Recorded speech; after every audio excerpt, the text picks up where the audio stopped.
그거 아셨어요? 세계의 공장 중국이 매일 엄청난 양의 석유를 쓴다는 건 누구나 아는 상식이죠. 하지만 이를 뒤집는 충격적인 데이터가 있습니다. 중국 세관 기록상 이란산 원유 수입량은 0배럴입니다. 단 한 방울도 수입하지 않아요. 하지만 위성이 포착한 현실은 완전히 다릅니다. 매일 150만 배럴의 유령 기름이 중국 심장부로 쏟아져 들어갑니다. 대체 이란에서 출발한 원유 한 방울이 어떻게 바다를 건너 중국 공장을 돌리는 걸까요? 그리고 만약 이란이 무너져서 이 거대한 유령 산단이 멈춘다면 왜 중국 경제가 올스톱되고 전 세계 시장이 마비되는지, 오늘 그 치명적인 시나리오와 숨겨진 구조를 전부 파헤쳐 보겠습니다. 많은 분들이 뉴스에서 중동 정세 불안이라는 소식을 들으면 그냥 내일 출근길에 주유소 기름값 좀 오르겠네 하고 넘기십니다. 이건 단순히 기름값 몇백 원 오르는 문제가 아닙니다. 이란발 충격은 세계 2위 경제대국 중국의 숨통을 한 번에 끊어버릴 수 있는 거대한 뇌관이거든요. 중국 경제가 멈추면 그 충격파는 고스란히 글로벌 공급망 붕괴로 이어집니다. 자, 영화의 한 장면을 머릿속에 그려보세요. 칠흑같이 어두운 새벽, 말레이시아 인근의 공해상입니다. 레이더와 선박 자동 식별 장치를 완전히 꺼버린 거대한 유조선 두 척이 바다 한가운데서 은밀하게 옆구리를 맞댑니다. 팔뚝보다 굵은 거대한 호스가 두 배 사이를 연결하고 이란에서 출발한 검은 원유가 다른 배로 조용히 넘어갑니다. 해상 물동량 분석기관인 보텍사의 최근 분석에 따르면 이런 식으로 국적을 세탁하는 이른바 유령 선단이 전 세계 바다에 1000척 넘게 떠다니고 있습니다. 기름을 넘겨받은 배의 서류에는 이란이라는 단어는 흔적도 없이 사라집니다. 대신 말레이시아산 혹은 오만산이라는 가짜 이름표가 붙죠. 이 배가 중국 항구에 도착하면 세관원은 서류를 보고 그대로 통과시킵니다. 그래서 공식 통계는 0이지만 실제로는 엄청난 양의 에너지가 중국으로 흘러가는 겁니다. 그럼 중국은 왜 이렇게까지 위함을 무릅쓰고 이란산 원유를 몰래 들여오는 걸까요? 이유는 아주 단순하고 치명적입니다. 압도적으로 싸기 때문이에요. 미국의 강력한 제재를 받고 있는 이란은 국제 유가 시세보다 배럴당 $10 가까이 파격적인 할인을 해서 기름을 던집니다. 하루 150만 배럴이면 1년 동안 아끼는 돈만 우리 돈으로 수조 원에 달합니다. 이 유령 기름이 최종적으로 도착하는 곳은 중국 산둥성 해안가에 밀집해 있는 티팟이라고 불리는 민간 독립 정유소들입니다. 이름은 찻주전자처럼 귀엽지만 이들이 처리하는 원유량은 중국 전체 정제 능력의 4분의 1을 차지합니다. 거대한 파이프라인과 굴뚝에서 뿜어져 나오는 열기로 가득한 이 산둥성의 공장들은 이란산 할인 원유가 없으면 단 하루도 버틸 수 없는 구조적인 한계에 빠져 있습니다. 정상 가격의 기름을 사서 돌리면 인건비와 설비 유지비 때문에 즉각 적자가 나거든요. 이란산 기름은 이들의 선택이 아니라 생존을 위한 심장 박동 그 자체인 겁니다. 바로 이런 생존이 벼랑 끝에서 만들어진 것이 이란과 중국의 피로 맺은 동맹입니다. 두 나라는 무려 4천억 달러, 우리 돈으로 500조 원이 훌쩍 넘는 규모의 25년 포괄적 전략협정을 맺은 상태입니다. 중국이 인프라를 깔아주고 이란은 싼 기름을 주는 혈명 구조죠. 게다가 이 거래는 달러를 단 한 푼도 쓰지 않고 철저하게 위안화로만 결제됩니다.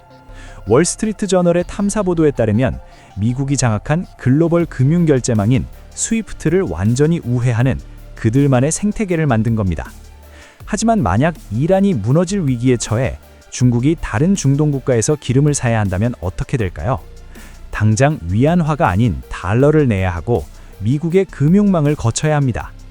이란을 적극적으로 돕자니 미국 은행들의 강력한 세컨더리 보이콧이 날아오고 이란을 버리자니 영원히 싼 기름을 공급받을 파트너를 잃게 됩니다. 왼쪽으로 가도 벼랑 끝, 오른쪽으로 가도 벼랑 끝인 최악의 딜레마에 빠져 있는 겁니다. 자, 이제 무대를 중동으로 다시 옮겨볼게요.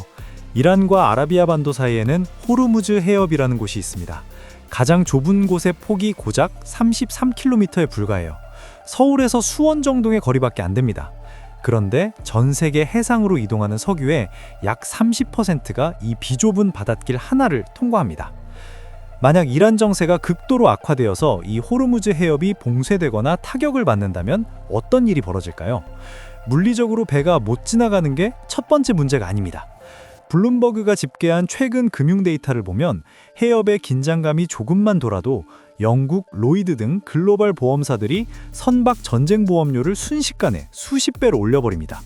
보험이 없으면 유조선은 항구에 들어갈 수도 바다를 건널 수도 없습니다. 총알 한 벌 쏘지 않고도 금융 시스템에 의해 바닷길이 완전히 마비되는 거죠. 제일 치명타를 입는 건 바로 중국입니다. 이란산 원유만 못 들어오는 게 아니에요. 사우디아라비아, 쿠웨이트, 이라크에서 오는 원유도 전부 이 길을 지나야 합니다. 중국 원유 수입량의 절반 이상이 하루아침에 뚝 끊기는 초유의 사태가 벌어지는 겁니다. 물론 여기서 중국같이 큰 나라가 그동안 모아둔 비축유가 없겠어? 파이프라인으로 가져오면 되잖아 라는 합리적인 의문이 들 수밖에 없습니다. 네, 맞습니다.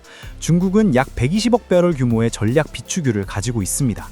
S&P 글로벌 커머더티 인사이트의 분석을 보면 수입이 완전히 끊겨도 일월적으로는 약 70일에서 100일 정도 버틸 수 있는 양이죠. 하지만 현실은 엑셀 파일의 계산기처럼 딱딱 맞아떨어지지 않습니다. 비축유를 꺼내 쓰는 데 있어서 제일 중요한 건 물리적인 방출 속도입니다.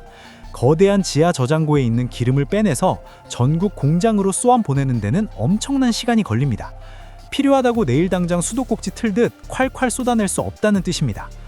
게다가 러시아와 중국을 잇는 ESPO 육상 파이프라인도 2026년 기준 이미 하루 70만 배럴이라는 최대 용량에 도달해 있어 갑자기 굵기를 늘릴 수도 없습니다. 결국 비축유는 충격을 아주 잠시 늦춰주는 진통제일 뿐입니다. 시간이 흐를수록 산둥성 공장들의 가동률은 곤두박질치며 중국 경제는 사실상 올스탑 상태에 빠지게 됩니다.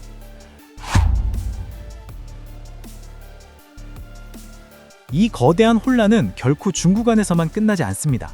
나비의 날갯짓이 태평양을 건너 우리 삶과 계좌를 동시에 덮치는 두 가지 끔찍한 연쇄작용으로 이어집니다. 가장 먼저 글로벌 스태그플레이션의 파도가 덮쳐옵니다. 중국의 공장들이 원유가 없어서 가동을 멈춘다고 상상해보세요. 공장 안으로 들어가야 할 검은 원유가 끊기면 밖으로 쏟아져 나와야 할 플라스틱, 합성섬유, 화학제품의 공급이 올스톱됩니다. 중국의 제조업 단가가 미친 듯이 치솟겠죠. 값싼 중국산 부품을 받아서 스마트폰을 조립하고 자동차를 만들던 전 세계 기업들은 갑자기 몇 배나 비싼 값을 치르고 원자재를 구해야 합니다. 글로벌 투자은행 모건 스탠리의 거시경제 분석가들이 경고하는 최악의 시나리오가 바로 이겁니다. 중국의 생산 차질은 곧바로 전 세계적인 물가 폭등으로 직결됩니다. 미국으로 수출되는 공산품 가격이 뛰면 미국의 소비자 물가지수가 다시 미친 듯이 솟구칠 겁니다. 물가가 오르면 물가가 안정세에 접어들었다고 판단해 조심스럽게 금리 인하 사이클을 이어가려 했던 미국 연방준비제도의 손발이 꽁꽁 묶이게 됩니다. 오히려 물가를 잡으려고 금리를 다시 올려야 할지도 모르죠. 고물가와 고금리가 겹치는 스태그플레이션의 악몽이 글로벌 시장을 강타하는 겁니다. 더 소름 돋는 건 이 경제적 재앙이 한반도의 안보 위기와 정확히 맞물려 돌아간다는 사실입니다. 중동의 바닷길이 막히면 전 세계의 이목과 미국의 거대한 군사 요관 자원이 전부 중동으로 쏠리게 됩니다. 미국 싱크탱크인 전략국제문제연구소에서는 이 틈을 타 동아시아에서 북한을 압박할 미국의 여력이 눈에 띄게 줄어든다고 경고합니다. 북한의 김정은 의장 입장에서는 완벽한 전략적 여유 공간이 생기는 셈입니다. 이란이 공격받는 것을 보며 핵을 완벽하게 보유하지 않으면 저렇게 당한다는 명분을 더 강하게 쥐게 될 것이고, 미국의 제재를 피하려는 중국과 러시아의 밀착은 더욱 가속화될 겁니다. 미국의 눈이 중동을 향한 사이 고물가로 신음하는 한국 시장은 무역저지 적자 폭발, 환율 급등, 그리고 외국인 자본 유출이라는 삼중고를 겪게 될 겁니다. 단순한 중동의 기름 한 방울이 한반도의 안보 지형을 뒤흔들고 내 주식 계좌의 수익률을 갉아먹는 괴물로 변하는 순간입니다. 이런 살얼음판 같은 상황에서 우리는 과연 어떤 포지션을 취해야 할까요? 제일 중요한 건 시장의 흔들림에 공포를 느끼기보다는 핵심 데이터를 추적하며 논리적으로 대응하는 겁니다. 단순히 전쟁 났으니 방산주 사자, 석유주 사자 같은 1차원적인 테마주 투자는 절대 금물입니다. 지정학적 리스크는 뉴스의 헤드라인 하나에 주가가 하루에도 수십 %씩 폭포수처럼 쏟아질 수 있는 엄청난 리스크를 안고 있거든요. 그 다음으로는 글로벌 자금의 피난처가 어디인지 거시적인 흐름을 보셔야 합니다. 국제유가 WTI, 브렌트유의 지지선이 어디서 형성되는지, 그리고 시장의 공포를 먹고 자라는 달러 인덱스가 어떤 추세를 보이는지 매일 체크하셔야 해요. 포트폴리오의 일부분을 원자재 ETF나 달러 같은 안전자산으로 해지해 두는 것도 현명한 선택입니다. 하지만 전체 비중을 공격적으로 싣는 것은 시한폭탄을 안고 자는 것과 같습니다.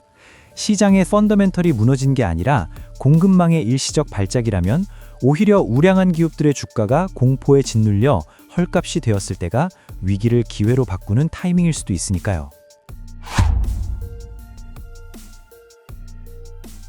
오늘 이야기를 쭉 따라오시면서 어떤 생각이 드셨나요? 지정학이라는 건 그저 뉴스에 나오는 다른 나라의 전쟁 이야기가 아닙니다.